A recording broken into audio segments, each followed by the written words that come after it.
Bienvenue sur cette présentation de la plateforme Visiative, un outil simple et sécurisé pour gérer vos échanges de documents avec le CDG 03.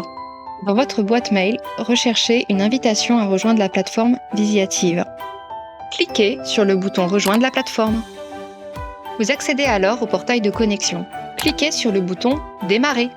Saisissez votre nouveau mot de passe personnalisé, puis cliquez sur Valider. Sur votre page d'accueil, la rubrique « Mes services » vous permet de choisir votre mode de transmission de documents. Pour accéder à l'ensemble des services, il vous suffit de cliquer sur la tuile intitulée « Tous mes services ». Arrêté avec QR code, cette option utilise les données contenues dans le QR code pour classer automatiquement les documents. Arrêté sans QR code, cette option permet le dépôt individuel d'un arrêté. Une fois le type de document sélectionné, le bouton « Créer » devient accessible. Cliquez sur « Créer » pour initier un nouvel envoi. Remplissez les champs du formulaire. Sélectionnez le nom de l'agent via le bouton « Parcourir ». Sélectionnez l'agent sur la liste. Cliquez sur l'icône 3 petits points pour choisir parmi les options prédéfinies. Sélectionnez la catégorie d'arrêté sur la liste. Utilisez le calendrier pour sélectionner la date de prise d'effet. Cette date correspond à l'entrée en vigueur de l'arrêté. Ce n'est ni la date de dépôt, ni la date de signature. Glissez-déposez votre fichier ou utilisez le bouton « Sélectionner un fichier ». Puis, cliquez sur « Ouvrir ». Finalisez l'envoi en cliquant sur « Envoyer ».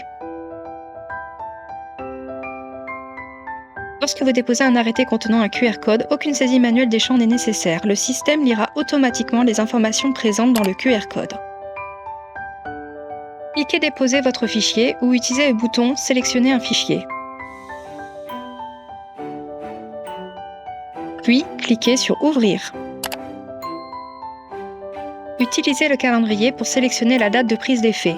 Une fois encore, cette date correspond à l'entrée en vigueur de l'arrêté, ce n'est ni la date de dépôt, ni la date de signature. Dans la zone Commentaires, renseignez toute information complémentaire utile.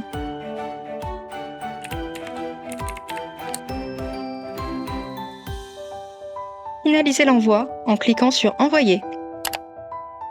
Le message de confirmation s'affichera, récapitulant la demande et les noms des agents du CDG concernés par la validation. Cliquez sur Terminer.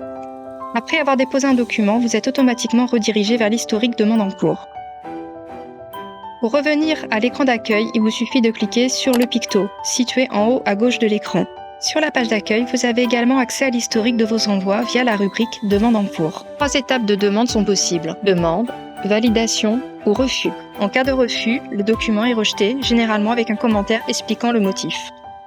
Pour récupérer vos arrêtés validés par le CDG, cliquez sur Mon espace documentaire. Il s'agit d'une redirection vers le portail de la plateforme Visiative Documents. Le classeur Dépôt CDG est utilisé pour récupérer les arrêtés transmis par le service carrière. Ce classeur permet de consulter et télécharger les arrêtés qui vous ont été envoyés. Cliquez sur Dépôt CDG. Vous accédez à votre espace de consultation. Sélectionnez le document. Sur la ligne du document que vous souhaitez télécharger, cliquez sur l'icône 3 petits points. Dans le menu qui s'affiche, cliquez sur « Télécharger ». Le fichier sera alors téléchargé et enregistré dans le dossier de téléchargement de votre ordinateur. Certains documents peuvent comporter un QR code. Il ne doit pas être déplacé, supprimé ou renié, car il permet au CDG de procéder à un classement automatisé des documents. Faites attention à ne pas altérer ce QR code lors de l'enregistrement ou de la manipulation du fichier. Une charte de nommage a été créée afin d'uniformiser les noms des documents classés. Le nouveau nommage est appliqué par défaut lors de la création du dépôt, quel que soit le nom du document d'origine. Le nouveau nommage reprend les éléments essentiels, comme la date du document, qui correspond à la date d'effet du document. Il s'agit donc de la date d'entrée en vigueur de l'acte et non de la date de signature. On trouve également le sujet du document et son type de contenu, ainsi que le format du fichier.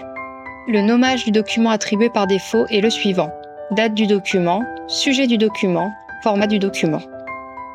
Nous espérons que cette présentation vous a permis de mieux comprendre le fonctionnement et les avantages de la plateforme Visiative. Nos équipes restent à votre disposition pour toute question.